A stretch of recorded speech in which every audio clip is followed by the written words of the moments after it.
You're listening to the Truflation.com podcast. Truflation.com is your definitive reference point for RWA, indexes, and inflation, backed by Coinbase and Chainlink, powering open, limitless markets. It's just time to pay the price for not listening to advice and deciding in your youth on the policy of truth. Welcome back to Truflation Podcast. Got a really special guest, Jake Simenhoff. He's the Truflation community manager, but also content strategist and a go-to guy where we work.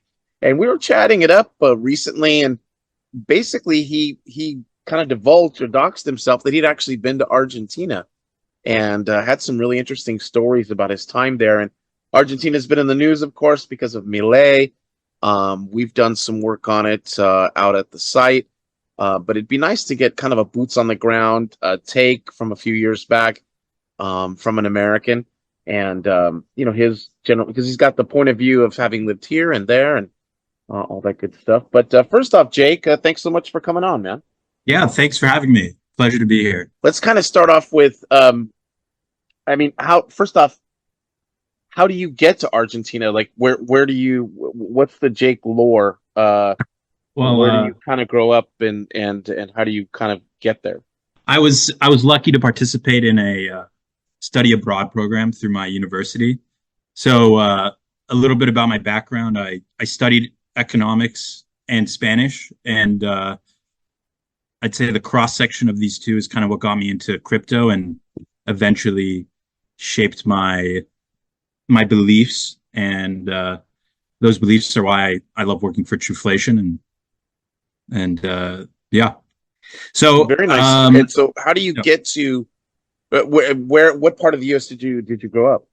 Yeah, so I grew up in Southern California, in Los Angeles, and I learned Spanish in high school, although I focused on Mexican Spanish, and sure.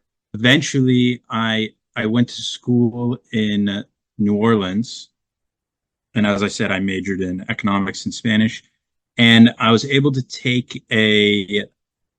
participate in a program that let me study and live with a host family in Buenos Aires, Argentina.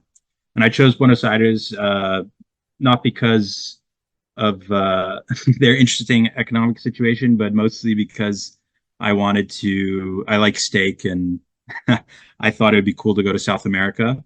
Yeah.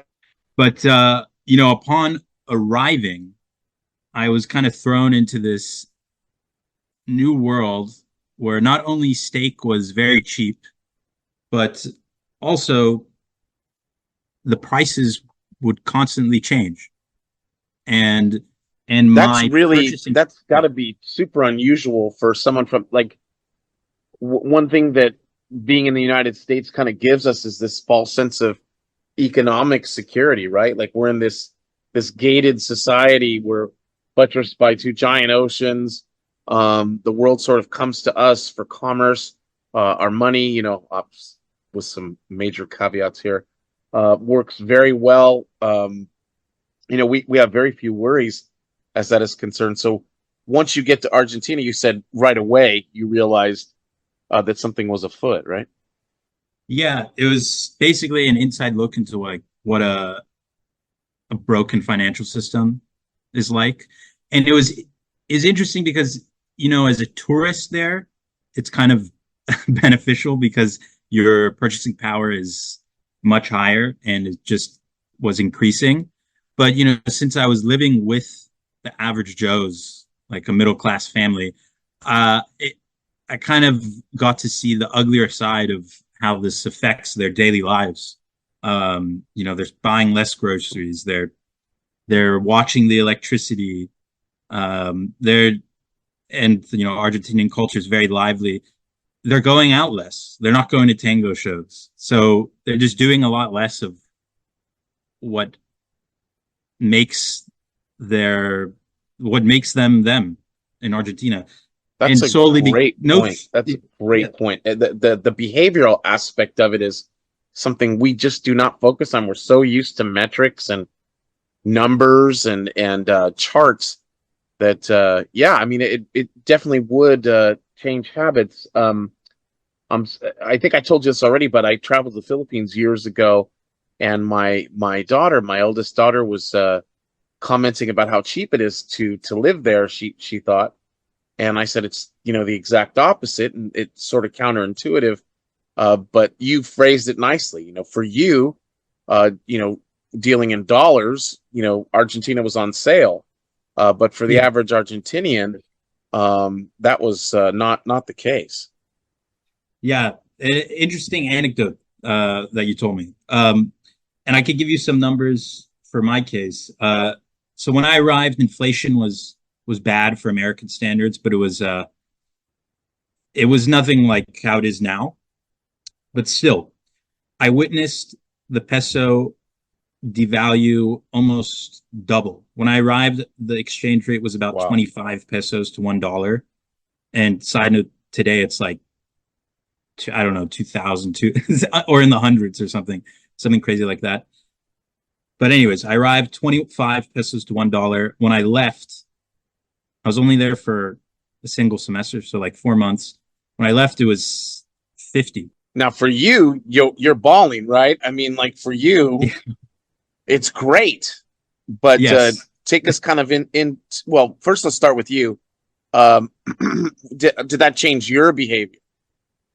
Yeah, so I was there I'll give you one example. I was there for a bit of the summer, and I'm from Southern California, as I told you. It gets pretty hot in the summer, and I'm used to just cranking on that air conditioning with not even a thought about, especially back then when I was much younger, without even a thought about, the money that goes into spending for this energy and how much it costs.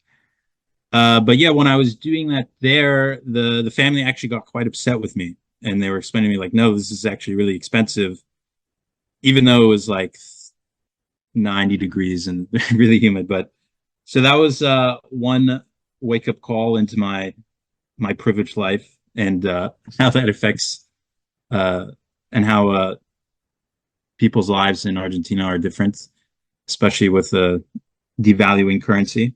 Yeah, when I arrived, they would feed me lots of food, lots of empanadas, lots of milanesas, which is like a kind of a schnitzel. And basically, they were just like, yeah, take as much food as you want. And then by the time I was leaving, I noticed that there was like a lot less food in the house. And basically, they were forced to tighten their belts, and through no fault of their own, just the economic situation in their country. Right. And did you like ultimate? I mean, it's easy. We spend 4 months, especially as Americans. We spend 4 months and we suddenly have all the answers to a country's or region's ills. But did you develop any takeaways like that? I keep forgetting his name. Cesar Wences or something. He was a famous Bitcoiner back in the day. He he talked about the resilience of the Argentine people and how they're just good mathematically at doing conversion rates and finding stores of value. Whereas I think in the United States, if we were forced to, kind of quickly to make that adaptation, it'd be a little rougher. Whereas the Argentinian, I mean, okay, so let me get to a question. So what what skills did they develop as a result of having that brutal reality kind of foisted upon them in terms of debasement or inflation? Yeah, well, what I can tell you is they're very entrepreneurial. Um, for example, there's a black market for dollars because the government there would censor how many dollars one could buy through the official channels. So a black market naturally emerged, and that was like twice or double. It was double the official exchange rate.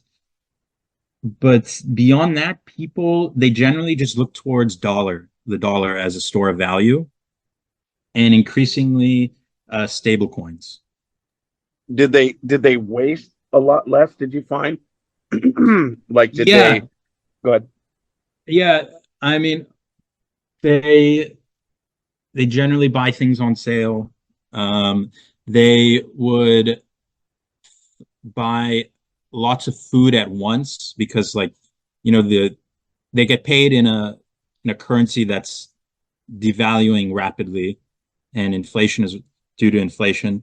So they tend to buy things all at once. It's like better to counterintuitive. It's better to spend your your paycheck once you get it, because in the near future, it's going to be worth a lot less. Right. Um, Like on that Tuesday or Friday that you get paid. That's as much as it's going to be worth. So you get to hop in, go and spend that sucker as fast as possible. But the implications of that are rather profound. I mean, yeah, in terms of economics, as you know, savers are I guess this is a controversial statement now, but at least in some quarters and some economic schools of thought, favors are the lifeblood of an economy. It's how you plan. It's how I mean, it would just be impossible. As soon as I got money, I'd want to get rid of it. Did you find that I guess you just said that's the case, right? yeah, it's pretty profound. So they get their paycheck, and then they just spend a whole day shopping, buying food, freeze it, um, buying whatever tools they needed, knickknacks. And then, obviously they'd ask me for dollars whenever whenever they could. Um, Sure. because that's how they'd want to store their wealth. Um, Did it give you a new appreciation of the greenback? Like whether or not you agreed with economic policy at the time, did it give you a new appreciation of the kind of system you come from in terms of its power? yeah, well, that was like my first time out of the country. So basically, I realized, money is a form of technology that we use to uh, transfer goods and services. And it's very central to society. But in that moment, I realized, like, it's sometimes broken. And I really like someone who talks a lot about this is like Lynn Alden, who you've interviewed, and she kind of hits the nail on the head. I realized I'm lucky even to be able to have like a minimum wage job in the U.S. compared to people in Argentina or Egypt or the Philippines, where their money, not only do they not earn so much, but their money is unreliable. And I probably should ask this first. When were you there? Yeah, I was there around 2018. So they have a long history of like socialist leaders, like the Kirchners, Right. who you said you knew. They elected a center right guy, Macri, but his policy, since the country is like half like kind of uber socialist, without like giving thought to economics and how things work. Um, he had a process of like little by little reforms, but unfortunately that didn't work because he was a lame duck, and he was voted out of office first term. And it's different from Javier Milei, because right now Milei is kind of doing something called shock therapy, where Mm. he's not trying to do piecemeal reforms. He thinks the best option is dramatic uh, change Yeah, we'll to get to him fix for the sure. situation. Let's kind of stick with your impressions down there. So you've done a great job of kind of outlining from food to electricity to politics. I mean, it's just my mind is sort of spinning as you're talking because Up here in the United States, we call it the wealth effect, and we had, I guess, just the reverse idea in like the 2000 aughts when homes were just flying through the roof in terms of supposed value, and people just felt this. I wonder. I mean, I'm not the first to have this thought, but I wonder has like perverse also incentives socially. So like, you're more inclined to divorce, or you don't want to marry, or you want to have more kids or less kids. Like, I wonder for Argentina, like, I mean, this has gone on now for generations. So I wonder if you know, it must have just huge consequences for every aspect of life, right?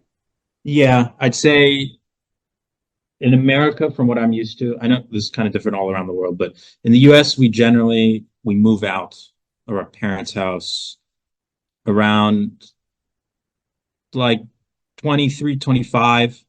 Right. Um, I think in Argentina is very common to, stay in your parents' house into your 30s. Makes Uh, sense. yeah, because there's not much opportunity and what jobs you can get there, you don't get paid too much.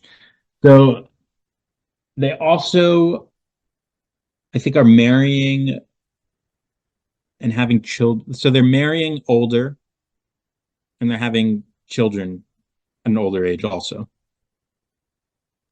I mean, I'd that would say, just be a gigantic concern. I mean, you're going to yeah, bring yeah, another mouth. Go ahead. their fertility rate, I believe, it's kind of like that of like a European country or a East Asian country. So the replacement rate is Right.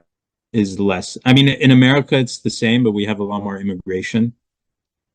So, yeah, I think it kind of creates like this negative feedback loop where, wealth degrades and then you're having less children because children are expensive. Um, and then your population shrinks and you have even uh, less money going into the pool, which is especially important since Argentina they value social market economy, so they have generous welfare. So their Fascinating. pension system is being threatened. Right. As you would imagine. Yeah, that wealth affected. There was some study I read. I wish I had it at the fingertips now, but they were talking about hemlines in the 1920s and how they rose because after the Federal Reserve and central banking, it's pumping in all this new money, these new tickets, and the first people to get those tickets, of course, feel very, very wealthy, and so they throw them around, and it changes people's morals. It changes people's view of the world, whether they're fatalistic or. Did you find? I mean, just thinking of this now, the latest pope, Pope Francis, as we speak, is the first Latin American based pope. He comes from Argentina. Did you find the Argentinian people? I don't know if you in 4 months could ascertain this, but did economic insecurity feed to any religious beliefs? Did you find them to be more religious, less, or did you see any connection? Interestingly, they actually tend to be less religious of all the Latin American countries. Oh, And yeah, look, while I was there, they're putting they were going to be the first country to pass abortion laws within the country, wow. but it didn't pass. But later, it passed like a few years later after I had left. So they actually, and it has to do with their history. They are not super religious. They're like culturally Catholic, but they're not. The people don't tend to be too religious there. The family I stayed with, they were more. Their religion was probably more statism than Catholicism. That's fascinating. Fascinating. Or soccer, right? Or football. Yeah, that too. Soccer is the religion. Actually, Yeah, that's a Messi. good saying they say. Um, Yeah.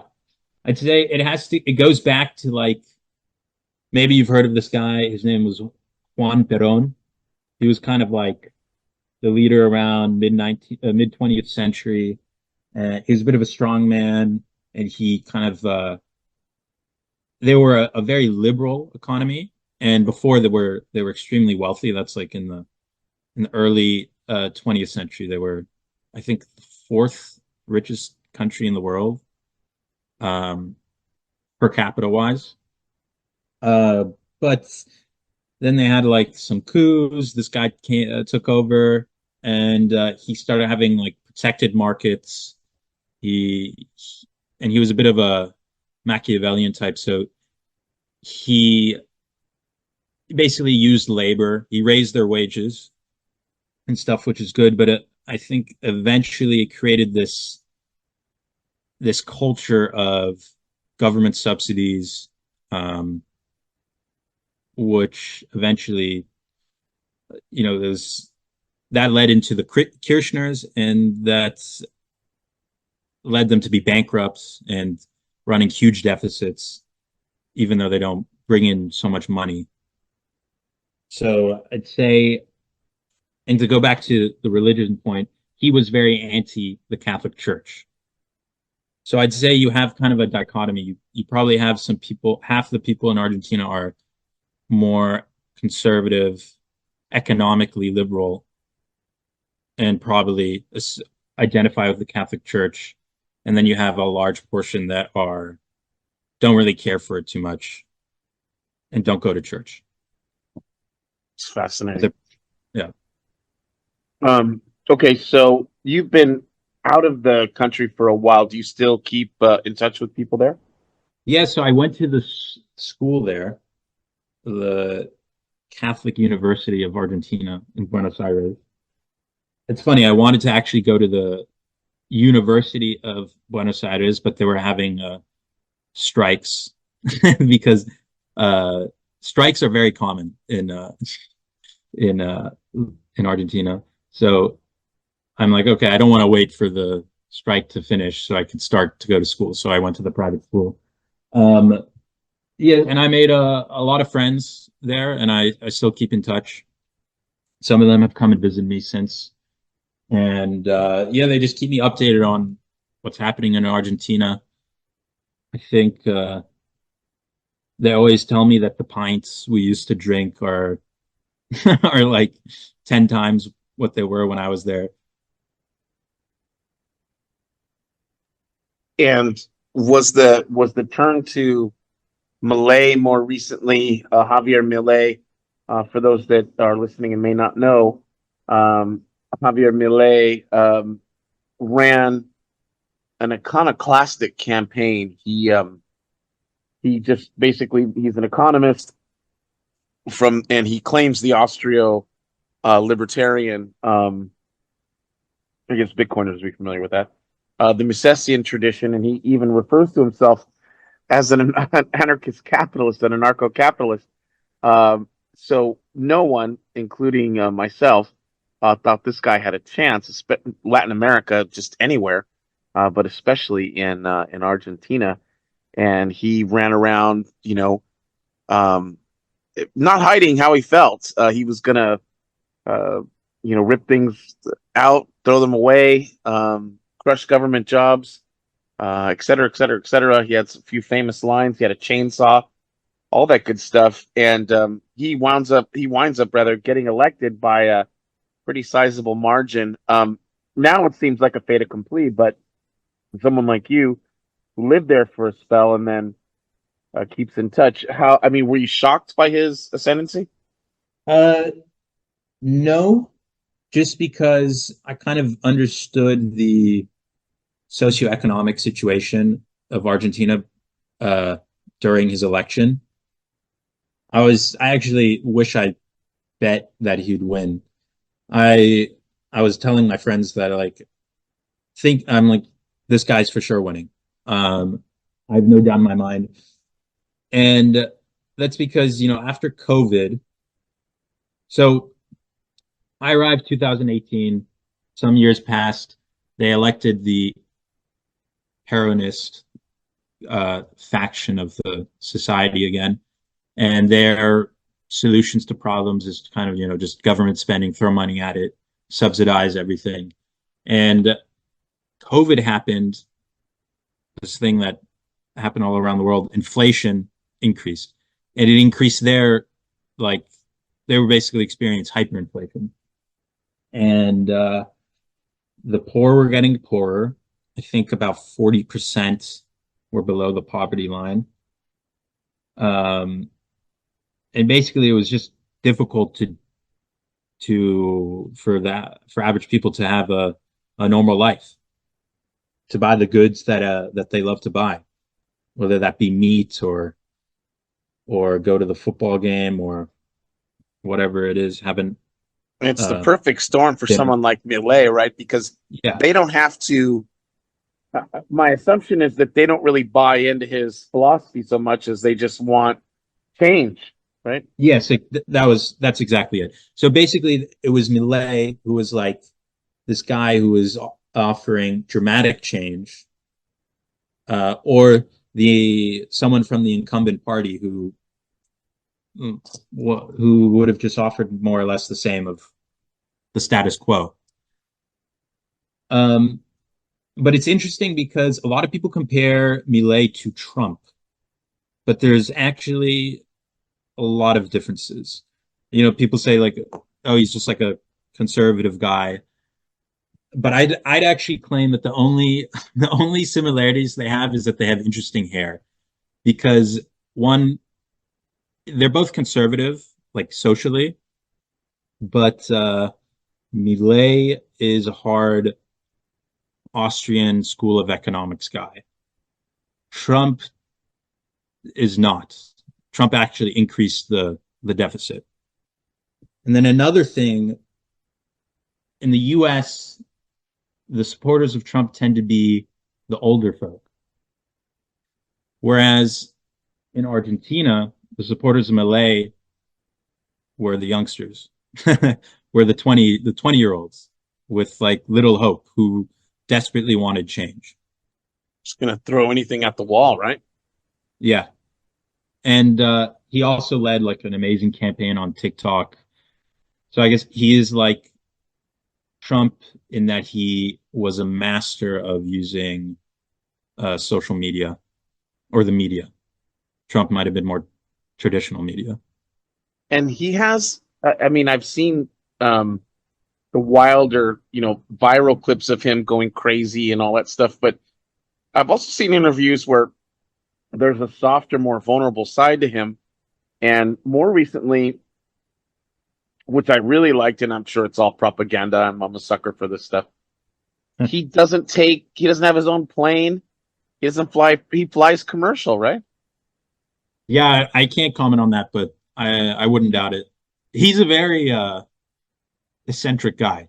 Yeah, and so he's kind of, who knows what's, and this is my out question here, my final kind of part of this, the final segment would be, he's had 100 days, and I'm not sure how closely you followed, but maybe from what you've heard, general impressions.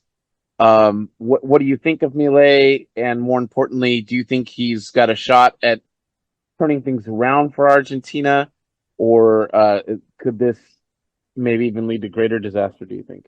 I'm no expert, but from what I understand is he's pretty brave, because he's going up against, unions and this Peronist party, this other faction in society, socialist faction in society, that are very much embedded and are kind of like let's say the establishment. He's trying to bring dramatic change to the country. I think he has a long battle ahead of him. Like 100 days is not enough to fix inflation. Although I did read that month over month inflation has dropped dramatically, but I think he still has a lot of policies that he wants to implement that he can't do right away, because they are still a democracy. I think everyone says that it's going to get worse before it gets better. So I think honestly that we'll only have the answer to this after his first term or close to the end of his first term. And have you heard from friends, like, what do they think of him? Are they hopeful or uh skeptical, or what do you think they think? Yeah, some of them say like he's kind of the change we needed. He's something different. He's a breath of fresh air. Others, are are participating in some of the strikes or the protests against him because he's trying to privatize everything um he's I think he's part of his coalition is to be to be socially conservative. So that strikes the wrong chord with some of the youth there. Sure. And I was thinking here in Southern California where I live, it's the whole city basically was built by the military and probably sustained by it in one form or another. And when you add up military, police, fire, teachers, government workers, and then all the vendors associated with those services. And if we had a Milei here in my neck of the woods and he just started saying afuera, I mean, one day you would have a job, whether I think your job should exist or not. And the next day you wouldn't have a job or, whatever, as they cut. I think you do need to, you have to have in your head, at least, like, it is going to get worse before it gets better, assuming it does get better. But that, I mean, that would be dramatic. I couldn't, as much as I would want to theoretically see that happen, it is a little jarring to think, well, where would all these people go? I mean, it'd be a total reordering of probably of my city. Yeah, I think, he's, as I said, the Argentinians are very entrepreneurial. So I think if he's cutting the red tape, and I think the private sector will come provide jobs for people. And yet one aspect, so Argentina is a huge exporter of agricultural products. They love him, the big agricultural producers, because they get to export more, and it's easier to import new technology and stuff. I'd say the workers in the railroad unions, the taxi unions, the truck drivers, they just like him, and they have strong unions. Yeah, it's going to be fascinating to watch what happens there. He becomes kind of a Rorschach test for everybody, especially for guys like me who are fans of the Austrian school. If it fails or succeeds, and then I mean, we have an A/B test now, right? We've got an actual historical example. So I know. Go ahead. He did do one policy, I think, that was pretty good. He wants to dollarize the economy. He allowed for rent to be paid in dollars. He's making some good movements. And go ahead. Interesting fact. So the euro dollar, it's like the dollars held outside of the US. They call it the euro dollar, but it's not necessarily dollars in Europe. But I'm pretty sure Argentinians have some of the highest rates of euro dollars. Fascinating. Any way to find a store of value. Yeah. Well, in the final kind of 60 seconds here, first off, thanks for coming on. This has been a really interesting discussion. I think we probably raised more questions than we answered, which makes a lot of sense to me. But in the final few seconds here, how can people follow you and keep up with your work? Yeah, you could just follow me on Twitter. It's capital J, capital S, Imenhoff. I like to post about Truflation, macroeconomic stuff, sometimes stuff about Argentina. So, yeah, you can follow me there. Very cool. Thanks, Jake. Really appreciate it, brother. Yeah, thank you. Pleasure. Hope I can come on again.